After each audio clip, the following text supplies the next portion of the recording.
All right. We're back. Hey, Hey, everybody. Welcome to the 11th session of the Content Exploration Series. Um, we are going to talk about content distribution and syndication today. We are live here from the Observatory at Britain Marketing and Design Group. And for those of you joining us on YouTube or Facebook Live and Periscope or wherever you may be, hi. Thanks for visiting. My name is Nick. I am the resident content strategist here at Britain. you live here? I do not, no. Okay, I should choose my words more carefully. Um, Britain is a creative design agency. We specialize in brand-centered content creation, lifestyle marketing, consumer goods, fashion, retail, and so forth. We love creating content, and we think we're pretty good at it. This here is Dave. He is our digital strategist and analyst. He is also a Cheez-It aficionado, a dad joke wizard, True. and a good guy. So, welcome back again, Dave. You've been on this panel a couple of times, so Thanks for having me. you're welcome. So, we're here to talk about the 11th session of the Content Exploration series. Like I said, content syndication, distribution, amplification, sharing. Basically looking at what do you do when you have this great content and you want to get eyeballs on it. So that's what we're going to work on today and talk about today. We hope that these sessions are informative and a little bit collaborative. So please feel free to ask us questions on whatever social channel of your choice, and we'll try to get back to you as promptly and timely as we can. Like I said, we're in the Observatory, which is our content creation studio here at Britain Marketing and Design Group. It's our real-time listening hub. It's where we do all of our cool, creative, collaborative digital marketing and so forth. It's our command center for all of our communication and collaboration. And we also have a cool lab here, so which is our content creation lab. But anyway. A few notes about notes. We love repurposing and content. We love creating structured content that can easily be repurposed. That's why in part we have the lab and we have a very collaborative atmosphere here. But we have a sketchpad, a notepad for these sessions. So for those of you here, grab one, take notes and whatnot. For those of you online, you can go to our landing page, download all the resources and everything from this session and rewatch the live feed and so forth. Our December design feature is featured on top of this month's notepad, and it is a holiday-themed version. There's 3 different desktop wallpapers that you can download from this design feature on our blog, created by our art director, Andrea Atwood. So really cool stuff. Go download it and use it. The notepad has some resources and things like that on it as well. So please take notes and doodle away and all that good stuff. Again, if you want to interact and engage with us, tag us at hashtag Great Britain, or send us a tweet at BritainMDG, or comment on our Facebook live stream or Periscope or whatnot. Whatever is your preference, we'll try to get back to you as soon as we can. All right, so sharing is caring. It's something I tell my kids a lot, but it's also kind of the premise here for our session on content distribution. Clearly, we're not talking about Cheez-Its. No. Sharing is not caring. Because you don't share your Cheez-Its, No. so you don't care about us apparently. Content distribution is another matter. That's true. So, well put. Anyway, so nowadays, and I'm going to kind of set the stage for what we're going to talk about today. Nowadays, creating great content isn't nearly enough for brands anymore, right? You have to ensure that your content is shared on the right channels, the right media, the right time, the right frequency, using the right content type, sending it to the right audience. Right, it's got to be all of the above nowadays. It's not great. It's not enough anymore to have just great creative.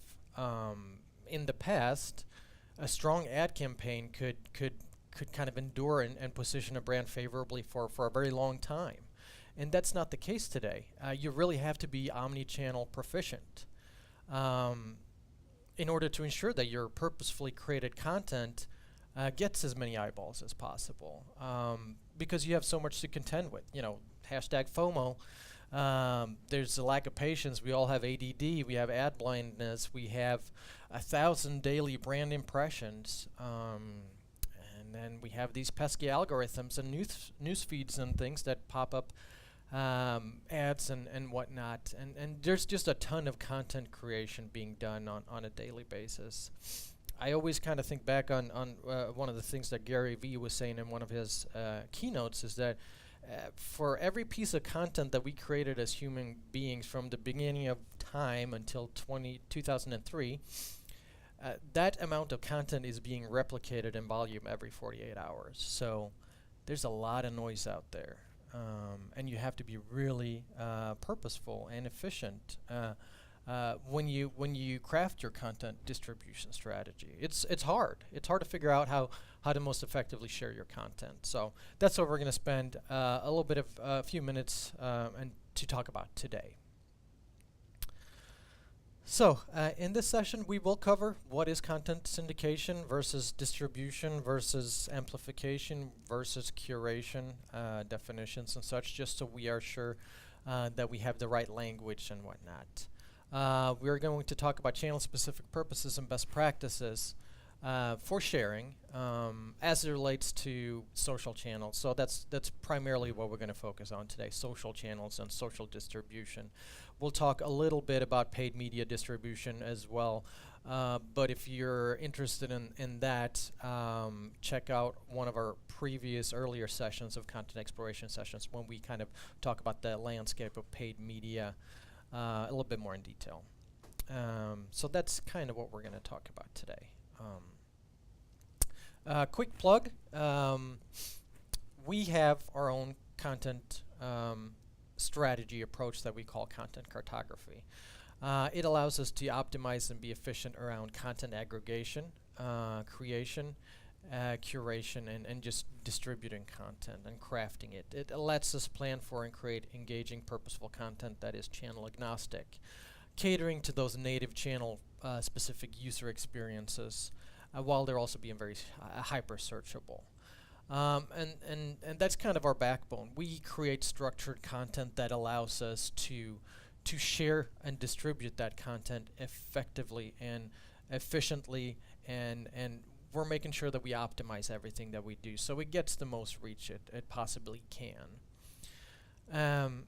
And the deal is, we absolutely believe there is a little bit of a science to content creation and content marketing as a whole. We believe that the function drives the people to the content, and the form makes them come back, makes them engage with it. And they're interrelated and must be prioritized and combined in order to maximize your reach.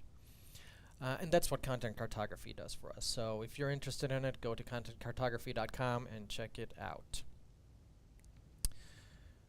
All right, I feel like I'm talking a lot, Dave. I feel like I should hand it over to you soon. Are you ready now, or should I? Give me like a couple more minutes. Okay, a couple more minutes, then I'll hand it off to Dave. Okay, let's talk about what is content syndication. Content syndication is the process of publishing a blog post or a site or some kind of other content type into third-party sites, either as a full article, a snippet, a link, or a thumbnail. So think of it as RSS feeds and things like that. So that's what content syndication is all about. Then when we talk about content distribution, that is more the process of distributing your original or curated content. Ensuring that you use proper keywords, optimizing your content for the channel and the user experience, and so forth. Then we have content amplification, which is the process of amplifying or boosting or supercharging or just giving your content more eyeballs. You can use a lot of different content discovery platforms like Outbrain, Taboola.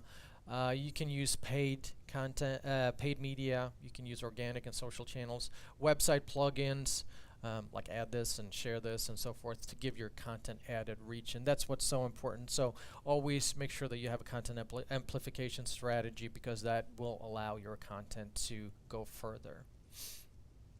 And then just we're going to touch really quickly on content curation, but we've done a previous session, earlier session on content curation as well. So, but that's the process of organizing and meaningfully sharing your original or community content. And we really, that's one of the backbones of what our content strategy is, how we aggregate and then curate our content. So.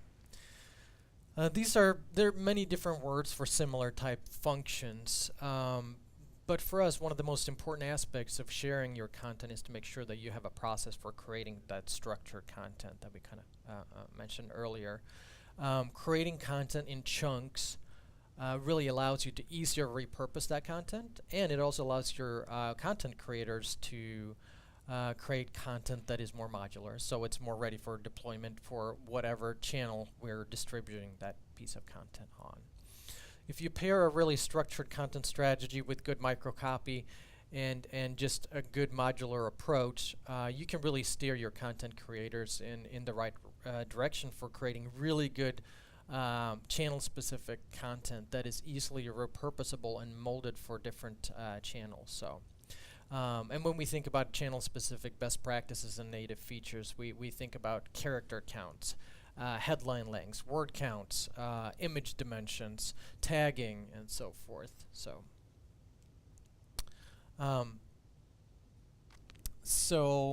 as it relates to best practices and sharing and distributing content on social channels, there's so many variables, excuse me, and parameters in Flux that that relates to this kind of tactic. So how do we make sure that the content is crafted not just purposefully, but it's structured in a way that we can repurpose it and use it in many places? And on top of that, how do we make sure it's the right audience and customer, as well as using targeting the correct algorithm, newsfeed, and all that good stuff. So we have to consider all those things when we talk about native channel features and so forth, because that's kind of the backbone of everything that we do. We have to figure out how to share a lot of different content on a lot of different channels while it being purposeful and remarkable at the same time. So we really have to measure and find out how to harness those native features. Because once we harness those native features for whatever channel we're working on, then that reach is going to increase, and we're going to see further reach with our content. So, and then what we always try to do here is we always lead with best practices, which Dave is going to talk about here. We do a lot of our initial testing and so forth based that on secondary data, which is just industry data, case studies and so forth. And then we merge that with primary data, which is the testing that we do. So we really focus on testing and measuring and optimizing and adapting. So we test a lot of different things per channel just to make sure that the content that we're creating is not just great content, but it's also great content for that specific channel. So testing the different content types, images, length, and all those different native features to make sure that we are creating content that's not just great for that channel, but also adheres to all those native features and so forth. So. And now I'm finally going to hand it off a little bit to Dave here, that will talk a little bit about some of these best practices to use when distributing content for from a user perspective and so forth on 5 of the most popular and common social channels out there, and Snapchat as well, which is probably the sixth biggest. So, yeah. Okay. Anyway, let's start with Facebook. Okay, now many of these best practices really are kind of universal across social media, but especially true on Facebook. Number 1, have a strategy. Stick to that brand voice and the tone. How are you communicating with people from a brand perspective with traditional media? That's the same tone and brand you want to stick to. Know your audience, know who you want to attract, who's your target customer, how are you reaching them through Facebook and the other channels, and make sure that all the content you're creating is for that target audience. Make sure that the content you create leads to engagement. Meaning, if your goal is to get people to get interested in your product, you want to create engaging content that makes them interact with posts about that product. Remember that Facebook's goals as a social network are to be social. That means engagement, and to spend more time on their site, because when you spend more time on their site, you see more ads, they make more money, and everybody's happy. So make sure you create the content that is engaging. Also, timing. Use Facebook Insights, a lot of tools that they have to be able to know when people are online, who's online, and make sure you optimize when you're posting things so that you can reach the most people. Humanize your brand. You want to be very salesy. You want to come from places of emotion. That's really important. Remember to use video, because Facebook is really, and a lot of other social channels, pushing video right now. So video, whether it's Facebook Live or whether it's something you're uploading directly to Facebook, which they take preference to over YouTube. Sorry, YouTube. But that's going to get surfaced in somebody's news feed before plain text posts. So make sure you try to include video when you can. Also, target your posts. Facebook gives you the option to have a post that is only seen, say in Cleveland, Ohio, or in Atlanta, Georgia, and you can actually target the content that gets shown in specific areas. So use that ability. That's one of the tools Facebook gives you. Awesome. Yeah, we always find it interesting when we do channel-specific testing, because sometimes you can be really surprised of what works for your specific brand. We had an instance where we firmly believed that photo posts on Facebook were getting us the highest reach that it could, the organic reach, which is very limited on Facebook, as we know. But so we pushed photos for a while, and then we started testing a little bit with link post, and link post outperformed them from a reach perspective. So so there's a lot of different things that you have to make sure that you cover, and then video, of course. We've seen a lot of articles about inflated numbers on video on Facebook and so forth. That doesn't really matter. Video is still the most engaging content type that you can have on pretty much any platform out there. And still what they're going to show first. Yeah, exactly. So, all right, let's talk about, let's tweet. Twitter, well, make sure your profile on Twitter is up to date. It reflects, again, that brand tone, the image that as you have as a brand, that's what you want to portray, and make sure that's in your profile, because that's sometimes when they're unfamiliar with your brand or with you as a person, that's the first place you go to find out about that company or the person. Make sure you have goals. Whatever you're writing on Twitter, achieve those goals with what you're writing. You still only have 140 characters now, just the photos or videos or links, they don't count towards that 140, but you still need to make sure it counts. And there are best practices when it comes to the number of characters, so shorter is usually better. Use the Twitter Insights, which they have a Twitter dashboard app that you can, again, find out when people are online, who's interacting with your post, and use those tools that they give you to become more effective. Again, photos and videos, you have to grab attention when somebody's scrolling through their phone news feed on Twitter. They need to be able to stop on your post, because your post has great content, right? So make sure that you use photos and videos to your benefit to stop that feed, stop that scroll. Hashtags on Twitter, still important, still a way for people to discover your content, and then you want to be responsive. If somebody is commenting, and that goes for Facebook as well, somebody's commenting through direct message, you want to be responsive. Customers expect less than an hour in terms of a response time. The quicker the better, because it shows that you as a brand care that somebody's trying to interact with you. Yeah, absolutely. And there's, with any of these, or I should say with all of these social channels, you have to stay in the know of what their native features are, because there's so many things that happen on a daily basis pretty much. Just last week, Instagram decided to finally launch their live stream. So, but with Twitter, there's so many different native features to consider when you're crafting your content and sharing it. Are you going to harness the new the moments feature that's now available to everyone? Are you using image tagging and so forth? Are you using polls? What are some of those native features that you use, and how are they once you measure how they are performing? How are you using them again? How is that planned? So that's kind of our philosophy with any type of digital channel is testing, testing, testing. Because otherwise we can't evolve and we can't stay on top of all the trends and everything that happens. So. Oh, Instagram. Hey, oh, all right. that was a nice seg. That was a nice segue, yes. So Instagram, remember, is more image-based. So the areas where it is a little bit more text, you want to make sure you put that creative thought in there, and that includes the bio, because again, that's where people go to find out about you or your brand if they aren't already familiar with you. So get creative, get descriptive. The bio is one of the places where you can have an actual web link in there. So make sure to utilize that opportunity.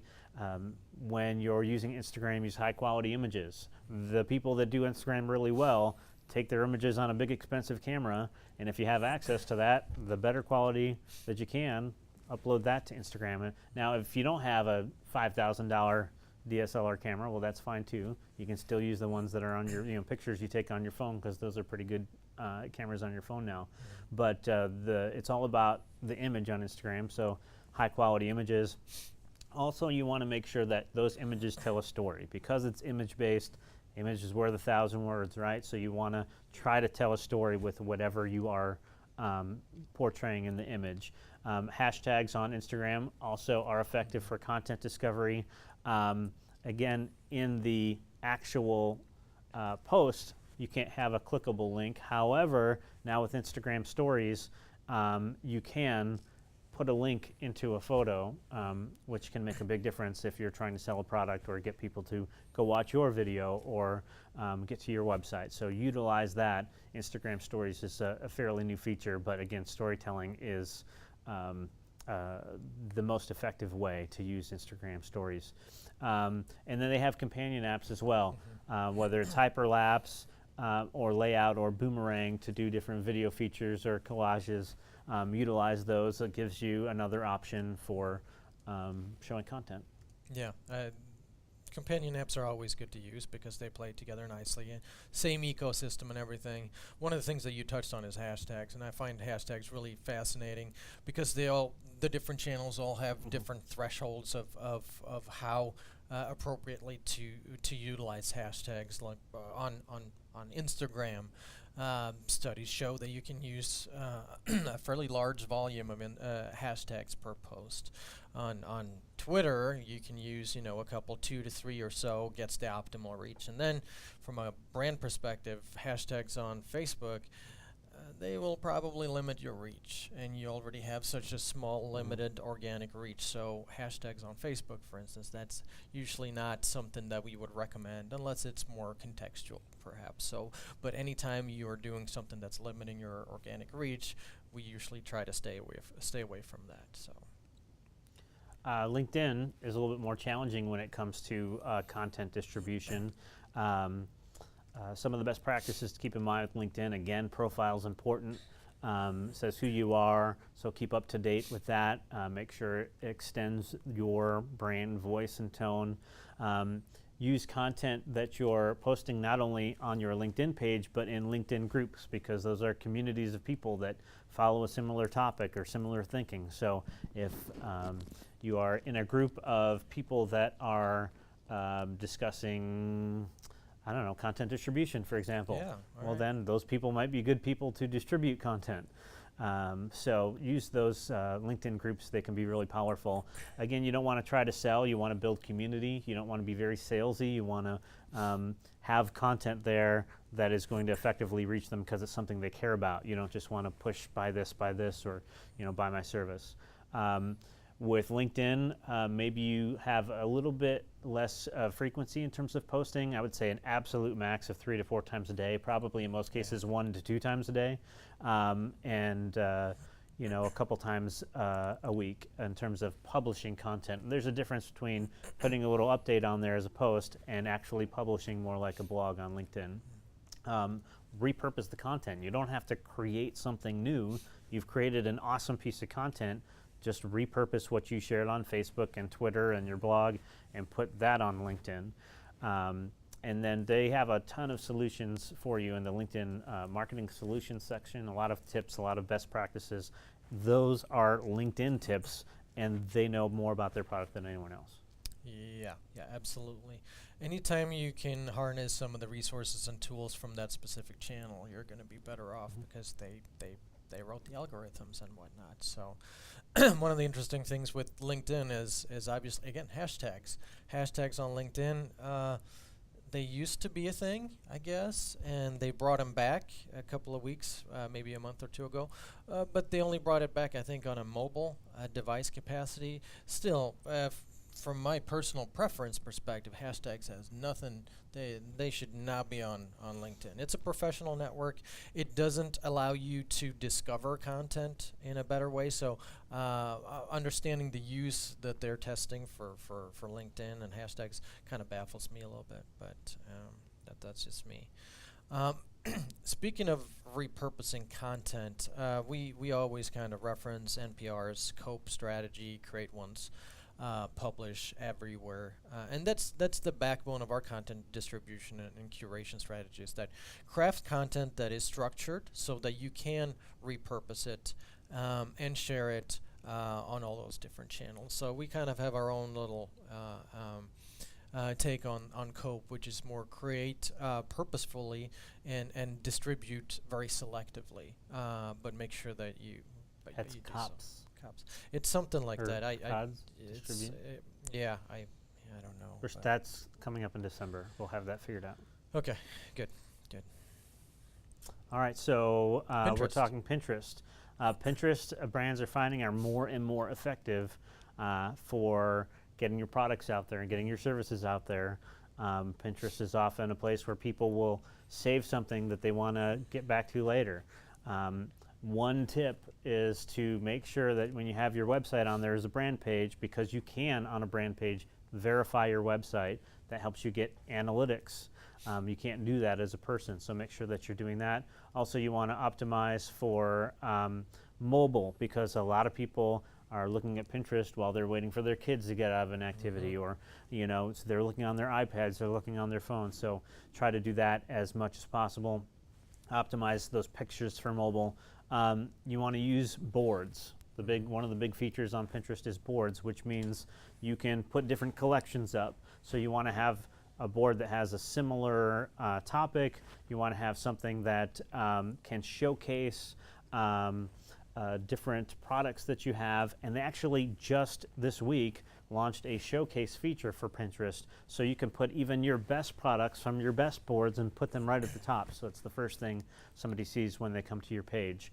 You want to make sure that you tell a story, because storytelling is powerful. Again, there's a lot of images on Pinterest, so you want to make sure that you are within the board telling a story. Maybe you have a board that's all about wedding items, or a board of things to do for your Christmas celebration. Those are the things that you want to tell the story about on your board. You can use rich pins. So if you have a recipe or a DIY project, or something about whatever topic that you're involved in, you can use rich pins and have your information displayed. For example, with a recipe, they display all the ingredients you would need to go shop and use that recipe, and then they might be more willing to click through to your website to see what the recipe is and make it at home. And you want to make sure you use evergreen content as well. That means that it's not timely. It's something that a year from now is still going to be worthy of coming across. Yeah, and one of the things that we see a lot is that you have to make sure that you take care of writing proper descriptions on your thumbnails and on your pins and your boards and everything, because copy is still Pinterest is obviously a visual social network, but copy could be the part that differentiates and makes someone engage with your pin. It also has a little bit of a potential an SEO ramification too, from a search perspective. So make sure that you spend a little bit of time to craft good descriptions for your pins and for your boards. And finally, Snapchat, Yeah. All right. which has really come out over the last year and become a major player in the social channels that we interact with on a daily basis. Some things to keep in mind with Snapchat. It's all about creativity. That's how you're successful on Snapchat. It's not only just messaging your friends. As a brand, you can message people, use that to communicate, but they have filters, they have stickers, so you can interact with Bitmoji and include that in your snaps, and that makes everything more creative. It can really enhance your storytelling, but you still want to use those in a way that is consistent with your brand and your brand's voice. You can plan out your story a little bit because it's a little bit live, a little bit more live than the other channels. Then you want to make sure that that story is planned out. You know how you're going to get from one part of the story to the next. It's a huge story. It's just 10 seconds at a time. So think outside the snap, as I like to say. Nice. Use a lot of color when you can. Trademark that. You should Think outside the snap. Yes. T-shirts. Yes. All right. Okay, but that's trademarked. By the time you're watching this, it's trademarked, so you can't use that. You want, this is live. Oh. So you want to make sure that you prompt for action when you want somebody to take an action. One thing you can do is say, hey, you know, down here, because on the Snapchat screen down there is where you do, you swipe to direct message somebody. So you can say, hey, swipe down there and send me your questions and I can answer them one-on-one. Or you might say, screenshot the next snap because I'm going to show you the website where you can get this great deal or see my product or get a sneak peek at something. Another thing to do is promote your other channels. Because in 10 seconds you can say, hey, I just uploaded an awesome new YouTube video, go be the next to watch it. Or I just put something on Facebook, make sure that you go check it out, that new blog post. So you can use Snapchat to refer people in a very quick manner to other channels as well. You can create a geo filter. So that is a filter that is only in a specific area. So maybe around your store or your service or your event that can help enhance awareness about what's going on in that specific area. Also, you can find alternatives with something like Snapchat to paid advertising. So basically, with Snapchat, you have to have big dollars to be able to advertise, but you can use the native features to be able to tell that story, reach people in an effective manner, and get kind of really one-on-one communication and feel really intimate with a potential customer. So it's a little bit easier to do that than it is to spend $100,000 or $750,000 on a campaign for a Snapchat ad. Yeah, that's Snapchat's obviously one of the hottest social channels, and it's been for a while. So it's interesting to see Instagram adding the similar or the same features as Snapchat. How long do you think it's going to be before Snapchat has live streaming? Oh, I think it's going to be in the next couple of months. Yeah, no doubt. I would agree with that. So, what else do we have? All right, so that was all the social channels. We have a question. Hi, Meg. There's a question here. Let's interrupt and have a question and answer, hopefully. Any new social mediums that are on the rise for 2017, like Canva, from Courtney in Fort Wayne? Ooh, hi, Courtney. I'm glad you're tuning in. There's, I would say, for 2017, it seems like messaging is very hot. Messaging and bots, using bots on messaging. There's a number of different live streaming and live video and group video apps that are really interesting to us. Maybe not so much for our clients' demographic right now, but perhaps in a couple of years or so. There's a lot of cool group video apps out there that Generation Z, the young millennial generation's really taken interest to. House Party is one of them. So when it comes to messaging, though, WhatsApp and Facebook Messenger are really two that continue to add features. They're, of course, both owned by Facebook, but they continue to add features and find ways for people to utilize more content. So it's another one to try out and see how you can utilize it. It's best to test and see how it works for your brand. Yeah, and messaging has been kind of a walled garden where advertisers haven't really been able to traverse so far in the past. But for 2017, we'll probably see an influx of ads and bots and things like that that kind of creep in on the messaging app territory. So it'll be interesting to see for 2017. We don't know necessarily from our perspective where some of the apps are going. The most volatile one is probably Twitter. We don't necessarily know where Twitter is going. We hope it's not going anywhere because I've been a fan of Twitter for a long time personally, but it's also a good channel from a just a content distribution and large volume content perspective. So. But we always keep our eye on some of the new stuff out there, so we'll keep you updated on what's coming in 2017. So, having said that, paid media distribution, we've talked a little bit about, or mostly about earned media right now. So, what about paid media? To us, there's an innovative there's a I don't know the best way to say it. Being in marketing, being in advertising, distribution, amplification, there's an inherent part of that is you have to pay to play, right? You have to pay to play. It's marketing, it's advertising. If you don't pay, you're not going to get the optimal reach. So you have to pay for reach. So, and that's okay. All digital media has the goal of monetizing a product or making money, and that's the core of business. You have to make money in order to stay in business. So that's not a big deal.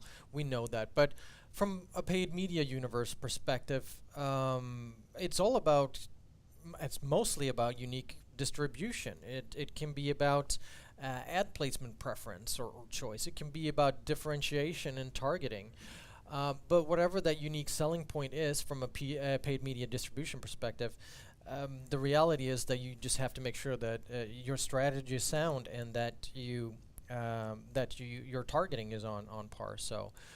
Because you have to pay in order to get that extended reach, because that's marketing and that's advertising, right? So you have to calculate and create a plan that holistically will yield whatever return on that investment that you're making into it. So we always have our own philosophy is always to create really purposeful content, original content that kind of create that organic authority. Targeting some of those major ranking factors and so forth. And then we want to make sure that we supercharge it, and that's where we use paid media to maximize our dollar spent and distribute everything effectively. So we always want to, if we can, depending on the tactic or channel, build up a really good organic authority over time, because then that allows our paid media spend to go even further. So whether we're talking about SEM, programmatic, dynamic, adaptive, display ads, social media ads, mobile content distribution, content discovery networks like Outbrain, all that stuff. We just want to ensure that our content is crafted in chunks and as modular as possible, ready to be distributed using those best practices that we've talked about. Using those, structuring that content so that it's really easy, efficient, and manageable to place that specific chunk of content into this specific distribution channel. So, does that sound okay with you? Yeah, I'm good with that. All right, okay, good. Okay, so tools. We use a lot of different tools here. We make sure that there's a purpose for the tools. Main thing that we always want to consider here is for us is that we want to selectively choose the tools that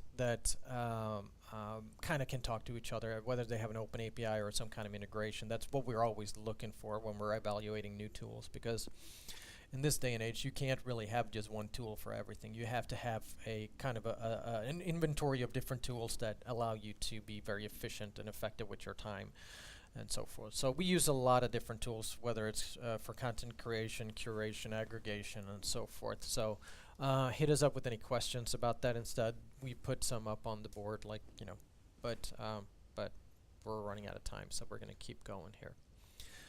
So as a recap, content distribution is all about creating a structured content framework. because of all the noise out there, and in order to be efficient. So we want to make sure we always follow best practices and create that modular or chunks of content. And that's more important than writing a perfect tweet every once in a while or whatnot. And from a paid media distribution standpoint, it's very complicated. There's a lot of choices out there, and we've talked about it a little bit. We have people here at Britain that are more suited to talk about paid media than us two yahoos up here. That's and that's a good thing. That's a good thing. We have a lot of specialists here. So the next session is going to be on December 28th, and that will be our year in review. We might also talk about some future-proof content, things that we think are applicable for 2017. I'm hoping to get the whole, or at least some of the observatory squad members up here. Maybe we'll have a large panel discussion for the last session of the year. We will also unveil, that's a fancy word, but we'll also talk about what our plan is for 2017. What is the continuation of these sessions? What do we have planned for 2017 and so forth? So stay tuned for that. That's about it. We're gonna go ahead and we've already answered one question, so we're gonna go ahead and check on our social channels here right after we get done here, and get right back with anyone that has any questions. If you want to access some of the stuff that we talked about today, we have a landing page. You can download the Sketchpad, the presentation deck. You can rewatch the live stream and everything. So just go to bmdg.us/content-exploration-session 11 long short URL. So that's not that effective, perhaps, but you know you can't win them all. It is a short URL. So anyway, in my mind, it is. So thank you for tuning in. We will see you in about a month's time. So hopefully we'll be back. Hopefully we'll see you again.